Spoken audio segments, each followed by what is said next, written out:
जलन। ममता बहुत ही सीधी और प्यारी लड़की थी, वहीं सुनील एक सरल और आगे बढ़ने की सोच रखने वाला लड़का। सुनील, बेटा सुनील कहाँ है? अरे जरा एक गिलास पानी तो दे दो। हाँ माँ अभी आया। क्या माँ, पानी तेरे सर के पास ही तो रखा है, क्या हो गया है, तबीयत खराब है क्या? अरे नहीं नहीं, वो उठने का मन ही नहीं कर रहा था, तो देखा ही नहीं। वैसे क्या कर रहा है? यहाँ बैठना मेरे पास। माँ पढ़ रहा था। वो कहना नौकरी में तो वक्त नहीं मिलता, अब ऑफिस से घर आकर ही तो वक्त मिलता है। अच्छा ठीक है, पढ़ ले जा बेटा। सुनील पढ़ लिख कर और आगे बढ़ना चाहता था, लेकिन माँ की तबीयत खराब देखकर सोचता है कि शादी ही कर ले, कब तक माँ का ख्याल वो अकेले रख पाएगा। तो एक दिन, माँ ये ममता है, मैंने इससे शादी कर ली है। तुम्हारी तबीयत भी ठीक नहीं रहती, तो मैंने सोचा शादी कर लेता हूँ। घर संभालने वाली और तुम्हें संभालने वाली कोई आ जाएगी तो अच्छा रहेगा। माँ अचानक से सामने बहू देखकर हैरान रह जाती है। बेटा ये क्या बात होती है? न बैंड न बाजा न दहेज न शगुन, ऐसे कैसे बहू आ गई? माँ तू तो जानती है मैं नौकरी के साथ पढ़ाई कर रहा हूँ, तो कहाँ से इतना पैसा बचा पाता कि धूमधाम से शादी करता। वैसे भी माँ लोग तो आकर खाकर निकल जाएंगे, इसलिए बस वैसे ही। माँ जी मैं आपका ख्याल रखूंगी, वैसे भी ये आगे की पढ़ाई कर रहे हैं, अच्छा कुछ कर गए तो सबके दिन फिर से अच्छे आ जाएंगे। सास को ममता की बात ठीक तो लगती है, लेकिन मन में कहीं ना कहीं लगता है कि कहीं बहू बेटी को लेकर फुर्र ना हो जाए और फिर तो वो रह जाएगी अकेली। बेटा देख, मेरा जो कुछ भी है वो सुनील ही है, और सुनील का भी अब इस दुनिया में मैं ही हूँ और कोई नहीं। क्या सुनील? बिल्कुल माँ, लेकिन आज से ममता भी मेरे जीवन का अहम हिस्सा है, जैसे तू है। सास को बड़ा बुरा लगता है कि उसकी सल्तनत में कोई और हिस्सेदार कैसे हो सकता है, कैसे कोई और उसके 30 साल के बेटे की जिंदगी में अचानक से आकर बराबर का हिस्सेदार बन सकता है। देख बहू, मैं भले थोड़ा बीमार रहती हूँ, लेकिन इसका मतलब यह नहीं कि घर की चीजों में मेरा कंट्रोल खत्म हो गया है। मैं आज भी इस घर की रानी हूँ, समझी? बेटा सोचता है कि ये माँ को अचानक से क्या हो गया। कल तक जो माँ कहती थी कि जिंदगी का कोई भरोसा नहीं, वो अचानक से जंग के मैदान की झांसी की रानी कैसे बन गई? माँ क्या हो गया? सब ठीक है ना? अचानक कैसी बात कर रही हो? ममता का आज पहला दिन है, स्वागत करो उसका। आसपास की आंटियों को बुलाओ, नई दुल्हन की मुंह दिखाई करवाओ। खैर सास होने का फर्ज निभाती है और बाद में एक सहेली के साथ बाहर निकल जाती है। क्यों री बताया नहीं कि बेटे का ब्याह कर रही हो? वैसे तो सारा दिन हम ही में घुसी रहती हो।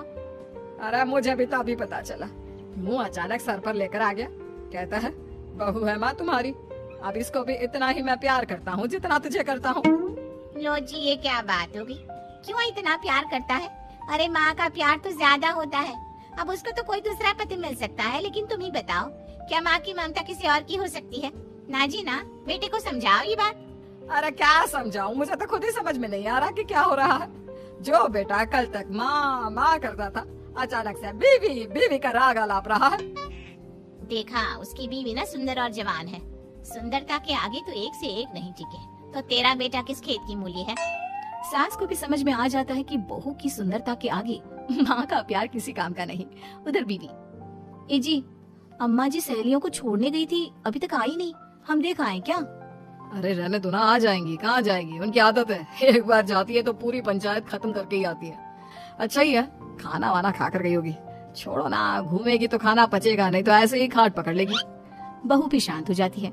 उधर सास सोचती है कि आज थोड़ा देर से ही घर जाती हूँ, जब बेटा परेशान होकर ढूंढेगा तब मजा आएगा। बीवी को खुद ही पता चल जाएगा कि माँ के आगे उसकी दाल नहीं गलेगी। लेकिन वहीं दूसरी ओर घर पर, ए जी माँ जी अभी भी नहीं आई, हमको तो घबराहट हो रही है कि क्या करें, जाकर पता करें किसी के घर। अच्छा कहाँ जाओगी ये भी बता दो। पहला दिन है तुम्हारा इस घर में और एक ही दिन में मोहल्ला छानोगी क्या? हाँ तो आप भी तो नहीं जा रहे हैं ना, हमको फिक्र हो रही है। अरे यार ये रोज का है अम्मा का, खाओ और सो जाओ। बस फिर क्या था, बेटा बहू खाना खाते हैं और कमरे में सोने चले जाते हैं। उधर जब सास को कोई देखने नहीं आता तो वो हार कर घर आ जाती है, जहाँ वो देखती है कि सारे घर की लाइट्स बंद है। सास को गुस्सा आता है, बहू, ममता बहू कहाँ हो? लेकिन सारे दिन की थकी बहू को ऐसी नींद आती है जैसे किसी ने भांग की गोली खिला दी हो। वो तो नहीं उठती, उठकर आ जाता है बेटा।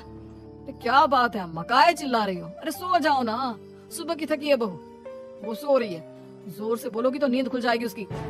माँ को गुस्सा आ जाता है। फिलहाल तो सो जाती है, लेकिन मन ही मन ढेर सारा जहर बहू के लिए भरा होता है।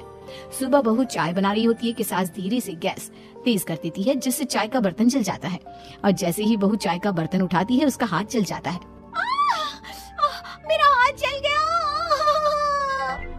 वो जोर जोर से चिल्लाकर इधर उधर भागती है कि सास थोड़ी देर में उसके हाथ में पानी डाल देती है। हाय रे बहू, क्या कर रही हो? पहली बार रसोई छुई हो क्या? सासू माँ, गलती से गैस तेज रह गई थी और बर्तन जल गया, जिससे मेरा हाथ जल गया। हाय रे, कितना गंदा दाग। छी छी छी छी, मुझे तो उल्टी आ रही है तेरा गला हुआ मांस देखकर। तू ना मुझे अभी साथ से खाना मत लगाना। बहू भी खुद का हाथ देखती है तो उसे भी रोना आ जाता है। कुछ दिनों के बाद सास की सहेली आती है, बहू चाय बनाकर लाती है। उसके जाने के बाद सहेली कहती है, बहू की सुंदरता ऐसी है कि कोई भी दीवाना हो जाए।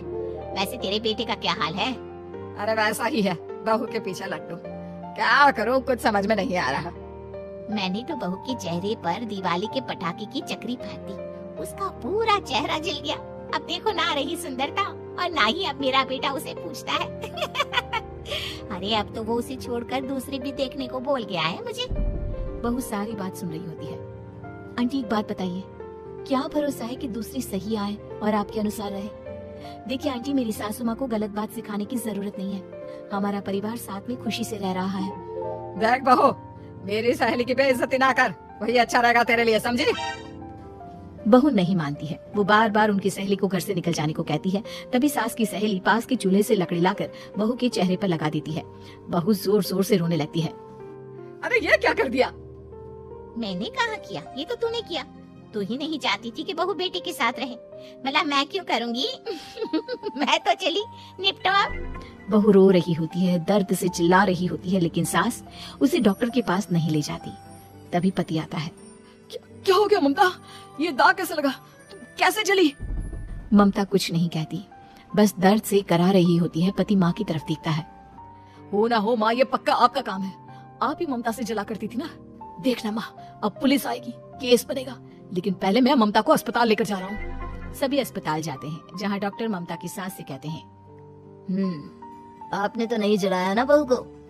अब ममता की सास के तो पसीने छूट रहे होते हैं। वो घबरा कर कहती है, ना ना डॉक्टर साहब, कैसी बात करते हैं? हम क्या जलाएंगे अपनी बहू को? डॉक्टर ममता के पति से पूछते हैं, देखिए, क्योंकि ये ससुराल में जली है तो मामला पुलिस का बनता है, तो आप पहले पुलिस को बुलाइए, तभी इलाज पूरा होगा। सास डर जाती है कि अब तो बची जिंदगी जेल में ही रहना होगा। रहने दीजिए ना, पुलिस को क्यों बुलाना? सारी हंसी खत्म हो जाएगी जब पुलिस के डंडे पड़ेंगे। बहू को जलाना भले ही बहुत आसान हो, लेकिन उसके बाद सारी जिंदगी जेल की हवा खाना। सास डर जाती है। पुलिस आती है। पास लेटी दर्द से करा रही ममता स्टेटमेंट देती है। तो क्या हुआ था? कैसे जली आप? ममता पास खड़ी सास को देखती है। बेटी बताओ, कैसे जल गई तुम? ओए, काका किरण वाली शाहरुख, चुप, बिल्कुल चुप। सास चुप। सभी इंतजार करते हैं कि ममता क्या बोलेगी। जी, मैं खाना बना रही थी, लकड़ी उड़कर मेरे ऊपर गिर गई और मैं जल गई। सास बहू की बात सुनकर रोने लगती है। देखा माँ, कितनी समझदार है ममता। ये चाहती तो, हाँ बेटा, ये चाहती तो मैं आज जेल में होती। मुझे माफ कर दे, मैं आगे से अभी कभी ऐसा नहीं करूंगी। बहू के साथ मिलकर रहूंगी, मुझे माफ कर दे।